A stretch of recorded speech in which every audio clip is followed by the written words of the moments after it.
सरकार मुर्दाबाद बीजेपी सरकार मुर्दाबाद बीजेपी सरकार ब्रह्मपुत्र चली आई बीजेपी सरकार ब्रह्मपुत्र चली आई हम मुर्दाबाद हिंदू मुसलमान न चलिब हिंदू मुसलमान न चलिब हिंदू मुसलमान एक हो हिंदू मुसलमान एक हो मानव ब्रह्मपुत्र चली आई मानव ब्रह्मपुत्र चली आई सात ब्रह्मपुत्र चली आई सात ब्रह्मपुत्र चली आई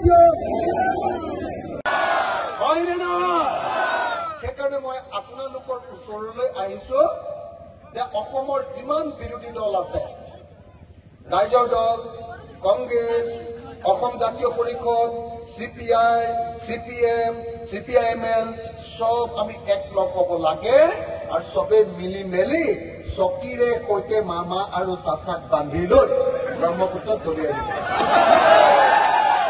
হয়নে নহয় এওঁলোকে যদি কিবা পলিটিক্স কৰিবলৈ মন আছে বাংলাদেশত গৈ কৰক ব্ৰহ্মপুত্ৰত দি দিলে বাংলাদেশ গুচি যাব নাই তেওঁলোকে তাত পলিটিক্স কৰক অসমত আৰু হিন্দু মুছলমানৰ কাজিয়া কৰাই থাকিব নালাগে হয়নে নহয় কওক আমনি লাগিছে নাই বা হিন্দু মুছলমান কৰি আমনি লাগিছে নে নাই আৰে ক'ব লাগিছিলে যে বস্তুৰ দাম কমাওক কয় বোলে মুছলমানে দেশখন খালে হয়নে নহয় আমি জানো যে মুছলমানেও দেশ পোৱা নাই হিন্দুৱেও দেশ পোৱা নাই খ্ৰীষ্টানেও দেশ পোৱা নাই দেশ খাইছে হিমন্ত বিশ্ব শৰ্মা আৰু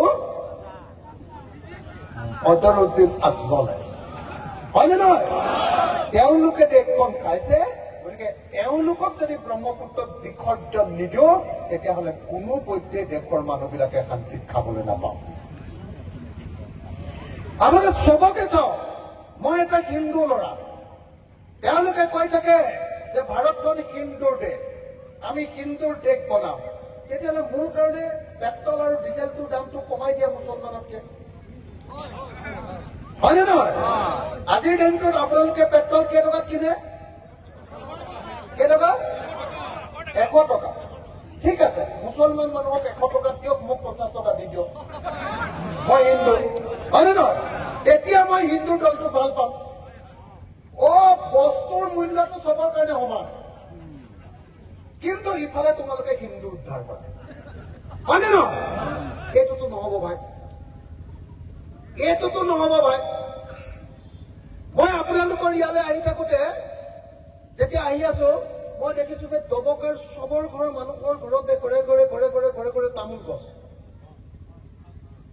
মোক তেতিয়া ক'লে মই যিখন গাড়ীত উঠি আহিছো গাড়ী চলাই এখন ল'ৰাজনে ক'লে যে দাদা দবকাৰ মানুহবিলাকে খেতিৰ পাছতে আটাইতকৈ বেছি ইনকাম কৰে তামোল বেপাৰ তামোল বেছি ক'লে যে অতি কমেও 50,000 70,000 পৰা 5 লাখ 6 লাখ টকালৈকে এবছৰত তামোলৰ পৰা পায় হয় নেকি বিজেপি চৰকাৰ অহাৰ পাছৰ পৰা সুপাৰী 1 কেজি সুপাৰী বেছি বৰাক উপত্যকাত মই আপোনালোকক সুধিম বৰাক উপত্যকাত বিজেপি অহাৰ আগতে 1 কেজি সুপাৰীৰ দাম পাইছিলে খেতিয়ক এজনে বিক্ৰী কৰি 400 টকা আৰু বিজেপি অহাৰ পাছত এতিয়া পায় 250 টকা আপোনালোকৰ ইয়াত কিমান পায় সুপাৰী শুকান সুপাৰীটো 1 কেজি কেইটকা 250 টকা সেইটো সমানে আগতে কিমান আছিলে 400ৰ পৰা 500লৈকে পাইছিলে হয়নে নহয় এই যে 400ৰ পৰা 500 টকালৈকে পাইছিলে কেনেকে খেতিয়কবিলাকৰ হিন্দু মুছলমানৰ ৰাজনীতি কৰি কেনেকে খেতিয়কৰ পেটত ঘূৰ মাৰিলে দেখিলে নে কেনেকে দাম কমি গ'ল বস্তুৰ দাম বাঢ়িছে খেতিয়কৰ বস্তু কেনেকে কমি গ'ল কেনেকে কাৰণ আজিৰ দিনটোত হিমন্ত বিশ্ব শৰ্মা চৰকাৰে 1 কেজি সুপাৰীৰ পৰা 55 টকাতকে সিন্ডিকেটৰ 2 নম্বৰী ধন তোলে বুজি পালে নে নাই কি কলো কি কলো মানে কি কৰিলে যে সুপাৰী বিক্ৰী কৰিব নোৱাৰিবা সুপাৰী ম্যানমাৰৰ পৰা আনিলে সেইটো সুপাৰী বিক্ৰী কৰিব নোৱাৰে হয়নে কিন্তু আমাৰ ইয়াত উৎপাদন কৰা সুপাৰী কিয় বিক্ৰী কৰিব নোৱাৰে এইটোতো আমাৰ চুপাৰী আমি বিক্ৰী কৰিমে, হয় নে নহয়? ম্যানমাৰৰ পৰা চুপাৰী অনাটো বিক্ৰী কৰা বন্ধ কৰিব পৰা নাই। আমাৰ লোকেল চুপাৰীটো বন্ধ কৰি কৈছে যে গাড়ী যদি পাৰ হ'ব লাগে ৰাস্তাত হিমন্ত বিশ্ব শৰ্মা চৰকাৰক এখন গাড়ীৰ পৰা 12 লাখ টকা দি যাব লাগে। তেতিয়া কি হৈ গ'ল? এতিয়া চুপাৰী আপোনালোকে বিক্ৰী কৰি আছিলে 400 টকা, চুপাৰী এতিয়া 250 টকাত বিক্ৰী কৰিব লাগে। 150 টকা আপোনালোকৰ মোমায়েকে সেইটো খাই পেলায়। এইটো হিন্দুৰ পৰাও খায়, মুছলমানৰ পৰাও খায়। কথাটো বুজিলে নে নাই? তাৰমানে মই কি কৈছিলো আহিয়ে যে খেলটো হিন্দু মুছলমানৰ দেখুৱাই দিয়ে বাহিৰত, ভিতৰি লুটন। কথাটো বুজিছেনে?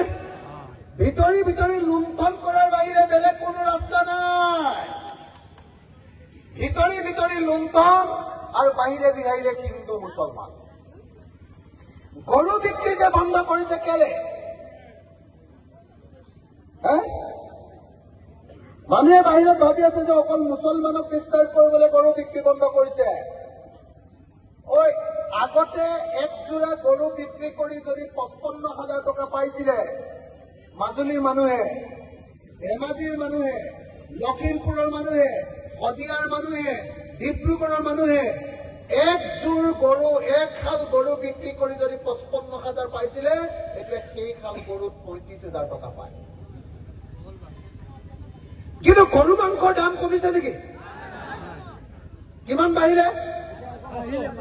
আগতে 100 টকা আছিলে, মোমাই দিনত কেইটকা হ'ল? 400 টকা, 500 টকা। কিমান বাঢ়ি গ'ল? 400 টকা মোমাৰ দিনত গৰু মাংসৰ দাম বাঢ়িলে। মোমায়ে গৰু মাংস নাখায়, কিন্তু গৰু মাংসৰ পৰা পইচা খায়। কথাটো বুজিছে নে নাই? বুজি পাইছে নে নাই? চব বেপাৰ। মুছলমানৰ বিৰুদ্ধে এটা কথা কলে মানে 100 কোটি আহিব। কিহৰ পৰা আহিলে? চুপাৰীৰ পৰা, গৰুৰ পৰা। হয়নে নহয়? গৰু ঠিকেই বাংলাদেশলৈ গৈ আছে।